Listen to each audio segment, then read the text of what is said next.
అందరికీ నమస్కారం. స్త్రీలు ఎన్ని గాజులు వేసుకుంటే సంపూర్ణ లక్ష్మి అనుగ్రహం కలుగుతుంది.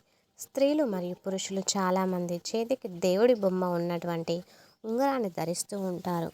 ఈ మధ్య ఎక్కడ చూసినా చేతికి అమ్మవారు కావచ్చు, లక్ష్మీదేవి కావచ్చు, వెంకటేశ్వర స్వామి కావచ్చు, గణేశుడు కావచ్చు, ఆంజనేయ స్వామి కావచ్చు, ఆ పరమేశ్వరుడే కావచ్చు, ఇలా దేవుడి యొక్క ప్రతి రూపాన్ని ఉంగరం పైన ముద్రించి చేతికి ధరిస్తూ ఉన్నారు.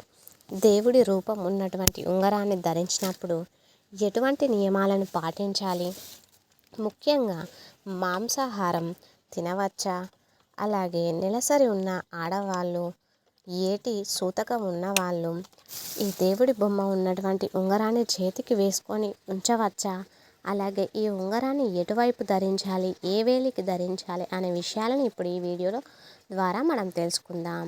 అదేవిధంగా స్త్రీలు ఎన్ని గాజులు ధరించాలి, ఏ రంగులో ఉన్న అటువంటి గాజులు ధరిస్తే లక్ష్మీదేవి అనుగ్రహం కలుగుతుంది, గాజులు మార్చుకునేటప్పుడు ఎటువంటి నియమ నిష్టల్ని పాటించాలి, విరిగిపోయినటువంటివి లేదా పగిలిపోయినటువంటి గాజులని ఏం చేయాలి అనేటువంటి విషయాలన్నీ కూడా ఈ వీడియోలో వివరంగా తెలుసుకుందాం. అయితే ఈ వీడియోని ఎక్కడా స్కిప్ చేయకుండా పూర్తిగా చూడండి. అప్పుడే మేము చెప్పేది మీకు పూర్తిగా అర్థమవుతుంది. అలాగే వీడియోకి నచ్చినట్లయితే లైక్ చేయండి. అలాగే మన ఛానల్ని సబ్స్క్రైబ్ చేయకపోతే వెంటనే సబ్స్క్రైబ్ చేసుకొని వీడియోని పూర్తిగా చూడండి. ఈ వీడియోలో అందించిన సమాచారం అనేక ప్రామాణిక గ్రంథాలు, పుస్తకాలు మరియు ఇతరుల వనరుల నుండి సేకరించబడింది. ఇందులో మా సొంత సమాచారం ఏమీ లేదు. ఇందులో ఏదైనా అస్పష్టంగా లేదా అసౌకర్యంగా అనిపించినట్లయితే దయచేసి మమ్మల్ని క్షమించండి. మీ ఆదరణ, సహనానికి మా హృదయపూర్వక కృతజ్ఞతలు. అలాగే ఈ వీడియోకి ఒక లైక్ చేయండి. మీ ఒక్క లైక్ అనేది మాకు ఎంతగానో సపోర్ట్ని ఇస్తుంది. లైక్ చేయడం మాత్రం అస్సలు మర్చిపోకండి. చాలామంది దేవుడి బొమ్మలు ఉన్నటువంటి ఉంగరాలని చేతికి ధరిస్తూ ఉంటారు. దేవుడి బొమ్మల ఉంగరాలు నిరభ్యంతరంగా ధరించుకోవచ్చు. ఎటువంటి తప్పు కూడా లేదు. భగవంతుడి మీద ఎక్కువ ప్రేమ, అభిమానం ఉన్నవాళ్ళు ఇలా భగవంతుడిని ధరిస్తారు. అలా ధరించడం చాలా మంచిదే. అంతేగాని దయ్యాల బొమ్మలు ఉన్నటువంటి ఉంగరాలు, లవ్ గుర్తులు ఉన్నటువంటి ఉంగరాలు ధరించకుండా దేవుడి బొమ్మ ఉన్న ఉంగరాలు ధరించడం చాలా శుభప్రదమే. కానీ ఇలా ఉంగరం చేయించుకొని వచ్చిన తక్షణమే చేతికి పొరపాటున కూడా ధరించకూడదు. ముందుగా ఉంగరాన్ని శుద్ధి చేసుకోవాలి. ఎందుకంటే బంగారంతో కలిపురుషుడు ఉంటాడు. ఇది మనకు తెలియదు కదా. పరీక్షిత్ మహారాజు కలి పురుషునికి కొన్ని స్థానాన్ని ఇచ్చాడు, కొన్ని చోట్ల ఉండమని అవకాశం ఇచ్చాడు. అందులో బంగారం కూడా ఒకటి. బంగారు నగలు మనం ఇంటికి తెచ్చిన క్షణమే చక్కగా శుద్ధి చేయాలి. శుద్ధి అంటే ఎలా చేయాలి? కొన్ని నీళ్లు తీసుకొని కాస్త పసుపు వేసి, ఒక తులసి దళం వేసి, ఆ పసుపు నీళ్ళల్లో బంగారాన్ని బాగా కడగాలి. ఆ తర్వాత పాలతో కడగాలి. పాలల్లో లక్ష్మీదేవి ఉంటుంది. అందుకే అమ్మవారిని లక్ష్మీ క్షీర సముద్ర రాజతనయం శ్రీరంగగాధ మేశ్వరం దాసీభూత సమస్త దేవాయ అని లక్ష్మీదేవికి ప్రతినిత్యం మనం నమస్కారం చేస్తాం కదా. క్షీరసాగరంలో నుండి లక్ష్మీదేవి పుట్టింది. అమ్మవారు పాలల్లో ఉంటుంది. అందుకే పాలతో కడిగినట్లయితే ఆ కలిదోషాలు పూర్తిగా తొలగిపోతాయి. ముందు పసుపు నీళ్ళల్లో కడగాలి. ఆ తర్వాత పాలలో శుద్ధి చేయాలి. ఆ తర్వాత మంచినీళ్ళతో కడిగి ఎక్కడైనా దేవాలయంలో భగవంతుని పాదాల దగ్గర ఉంచి పూజ చేయించి ఆ తర్వాత ధరించడం చాలా మంచిది. మీరు నక్లీస్ అయినా, గాజులైనా, కమ్మలైనా, వడ్డానమైన, ఉంగరమైన, ఏ బంగారు నగలు తెచ్చినా సరే ఇలా శుద్ధి చేసుకొని ముందు భగవంతుడి దగ్గర పెట్టాలి. దేవాలయానికి తీసుకొని వెళ్ళి పూజించడం మీకు కుదరకపోతే మీ ఇంట్లోనే చక్కగా మీ ఇష్ట దైవం పాదాల చెంత ఉంచి చక్కగా పూజ చేసి ఆ తర్వాత మీరు ధరించడం చాలా శుభప్రదం. చాలామంది ఉంగరం ధరించేటప్పుడు ఒక పొరపాటు చేస్తూ ఉంటారు. దేవుణ్ణి తలకిందులుగా ధరిస్తూ ఉంటారు. అలా ధరించకూడదు. మనం వేలుకు పెట్టుకున్నప్పుడు దేవుడి పాదాలు భూమి వైపు చూస్తూ ఉండాలి, తల పైకి ఉండాలి. అంటే మనం ఎలా నేర్చుకొని ఉన్నామో భగవంతుడు కూడా అలాగే ఉండాలి. కొంతమంది తల కిందకు కాళ్ళు పైకి పెట్టి ఇలా ధరిస్తూ ఉంటారు. ఇలా ఎప్పుడూ కూడా అస్సలు ధరించకూడదు. ఎప్పుడు కూడా దేవుని పాదాలు భూమి వైపు చూస్తూ ఉండాలి. మనం ఎప్పుడు చేతిని కిందకే పెట్టుకుంటాం. కానీ ఇలా పైకి పెట్టుకోవడం వలన మన చేతిని పైకెత్తినప్పుడు తలకిందులు అవుతుంది. అలాగని ఎప్పుడూ మన చేతిని కిందకి పెట్టి ఉండం. కాబట్టి భగవంతుడి పాదాలు భూమి వైపు చూస్తూ ఉండాలి. దేవుడి ఉంగరాన్ని ధరించినప్పుడు మాంసాహారాన్ని స్వీకరించకూడదు. తెలియకుండా ఒక పొరపాటు చేస్తూ ఉంటారు. దేవుడి బొమ్మ ఉన్నటువంటి ఉంగరాన్ని ఎడమ చేతికి ధరిస్తూ ఉంటారు. అలా అస్సలు ధరించకూడదు. ఎందుకంటే కాలకృత్యాలు తీర్చుకునేటప్పుడు ఈ ఎడమ చేతిని వాడుతూ ఉంటాం కదా. అలా ఎడమ చేతిని ధరిస్తే దేవుడిని అగౌరవపరిచినట్లే అవుతుంది. అది మహా అపరాధం. ఎడమ చేతికి ఎప్పుడు కూడా దేవుడి ఉంగరాన్ని అస్సలు ధరించకూడదు. కుడి చేతి ఉంగరం వేలు లేదా మధ్య వేలుకు మాత్రమే దేవుడి ఉంగరాన్ని ధరించాలి. కాకపోతే మాంసాహారం తినేటప్పుడు ఈ ఉంగరాన్ని తీసి పక్కన పెట్టుకోవాలి. మాంసాహారం తినేటప్పుడు కొంతమంది అలానే కలుపుతూ ఉంటారు కదా.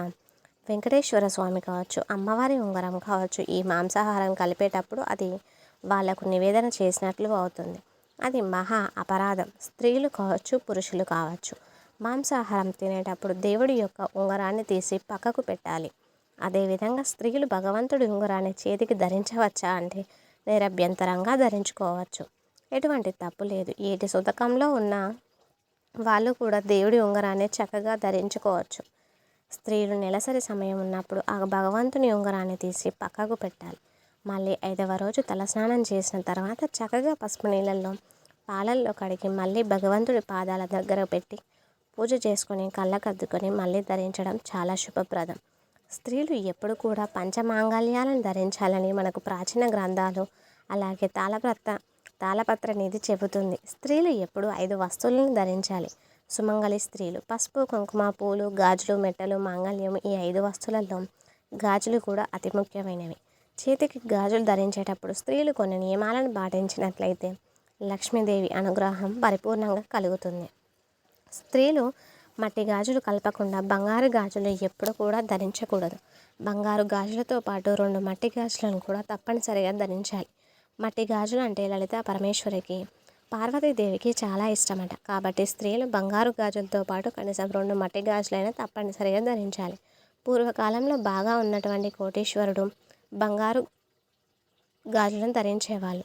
ఋషి పత్నిలు అరుంధతీదేవి, అనసూయాదేవి, సావిత్రి, నర్మద వీళ్ళందరూ కూడా మట్టి గాజులనే ధరించేవాళ్ళు.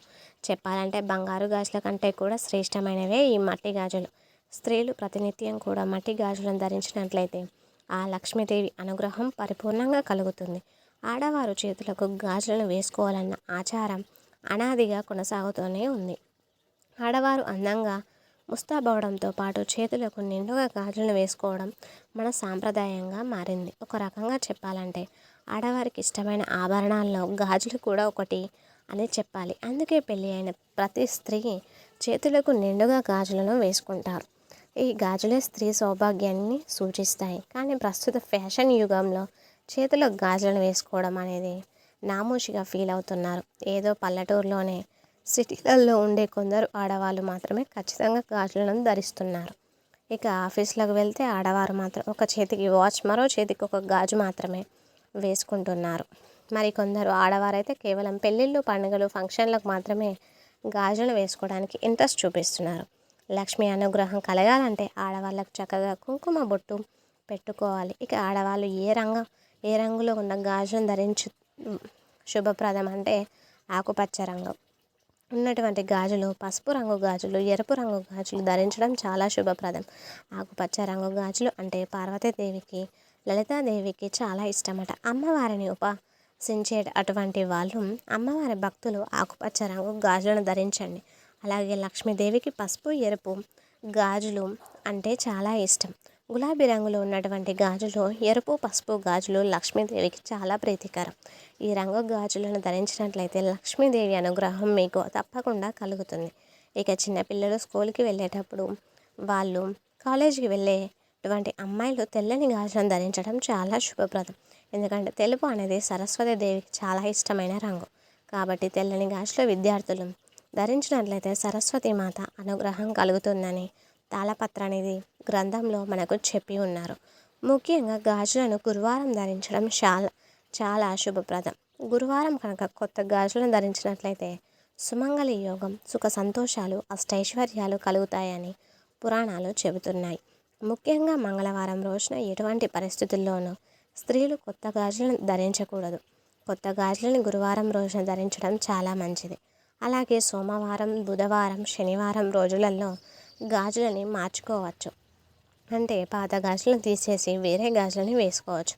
గాజులను వేసుకునేటప్పుడు తప్పకుండా ఒక నియమాన్ని పాటించాలి. ఒక దారాన్ని తీసుకొని ఆ దారానికి పసుపు రాసి దాన్ని చేతికి చుట్టుకొని అప్పుడు మాత్రమే గాజులను తీసేయాలి. పూర్తిగా అన్ని గాజులను తీసేయకూడదు. చాలామంది బట్టలు ఉతికేటప్పుడు గాజులు పగిలిపోతాయని పూర్తిగా తీసేసి ఉతుకుతూ ఉంటారు. కానీ అలా అస్సలు చేయకూడదు. ఒకవేళ మీరు గాజులను పూర్తిగా తీసినట్లయితే పసుపు దారాన్నైనా 2 చేతులకు కట్టుకోవాలి. ఇది చాలా ముఖ్యమైన నియమం. ఒకవేళ అలా చేయకపోతే మీకు ఆర్థిక సమస్యలు అనేవి బాగా పెరిగిపోతాయి. అలాగే మీ ఇంట్లో మనశ్శాంతి అనేది ఉండదు. భార్యాభర్తలకు విపరీతమైనటువంటి కలహాలు పెరుగుతాయని తాళపత్ర గ్రంథంలో చెప్పి ఉన్నారు. ఇకపోతే గాజులు చిట్లిపోయినా పగిలిపోయిన వాటిని తీసుకెళ్ళి డస్ట్బిన్లో పడేస్తూ ఉంటారు. అలా పొరపాటున కూడా చేయకండి.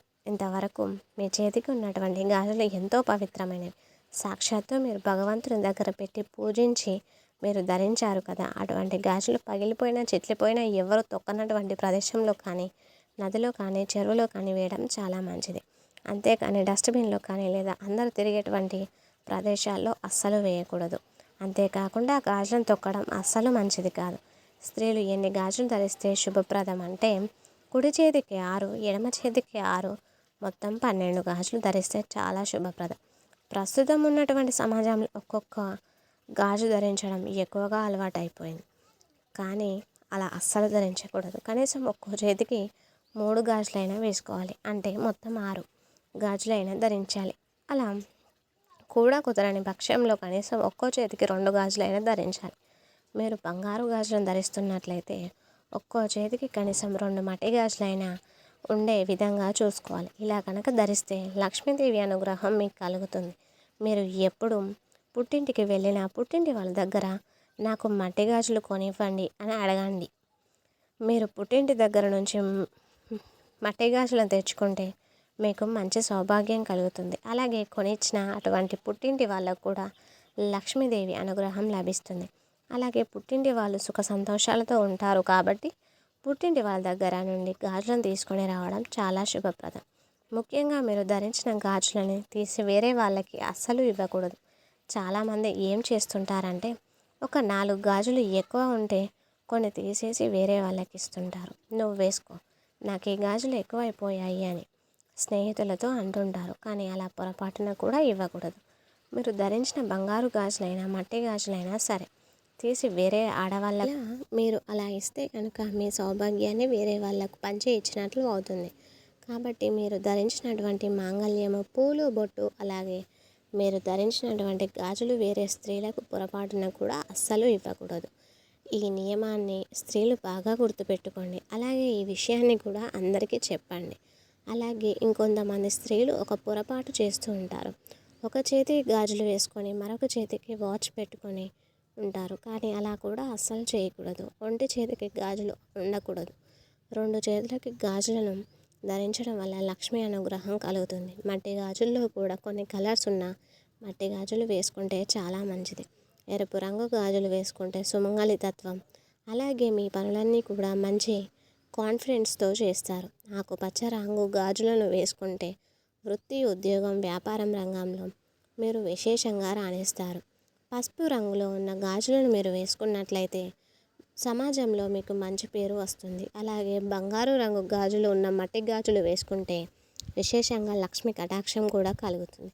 కాబట్టి ఎల్లప్పుడూ ఎరుపు రంగు కానీ, ఆకుపచ్చ రంగు కానీ, పసుపు రంగు ఉన్నటువంటి మట్టి గాజులను తప్పనిసరిగా వేసుకోవాలి. స్త్రీలు ఇనుప గాజులు, స్టీల్ గాజులు, ప్లాస్టిక్ గాజులను పొరపాటున కూడా ధరించకూడదు. ఇనుమ అనేది దరిద్ర దేవతకు ప్రతినిధి. దరిద్ర దేవతకి ఇంకొక పేరు ఇనుమ. ఇనుప గజ్జల తల్లి కాబట్టి గాజులను ధరించడం ద్వారా ఆర్థిక సమస్యలు కలుగుతాయి. సుమంగళి స్త్రీలు వెండి గాజులను అస్సలు ధరించకూడదు. అలాగే ప్లాస్టిక్ గాజులు, రబ్బర్ గాజులు, నలుపు రంగు గాజులు అస్సలు ధరించకూడదు. నలుపు అంటే శనీశ్వరుడికి ఇష్టం కాబట్టి కలదోషం చుట్టుకుంటుంది. కాబట్టి మేము ఈ వీడియోలో చెప్పిన విధంగా ఉంగరాన్ని, గాజులని ధరించేటప్పుడు ఈ నియమాలను పాటిస్తే మీకు లక్ష్మీదేవి అనుగ్రహంతో అంతా శుభమే జరుగుతుంది. ఈ వీడియో కనుక మీకు నచ్చినట్లయితే ప్లీజ్ లైక్ చేసి మీ ఫ్రెండ్స్కి షేర్ చేయండి. అలాగే మొదటిసారి మా వీడియో చూసిన వారైతే మా ఛానల్ని సబ్స్క్రైబ్ చేసుకొని మీ ఫ్రెండ్స్కి షేర్ చేయండి. అలాగే పక్కన ఉన్నటువంటి బెల్ ఐకాన్ ప్రెస్ చేయండి. ఈ వీడియో ఇంతవరకు చూసిన వారందరికీ కూడా ధన్యవాదములు.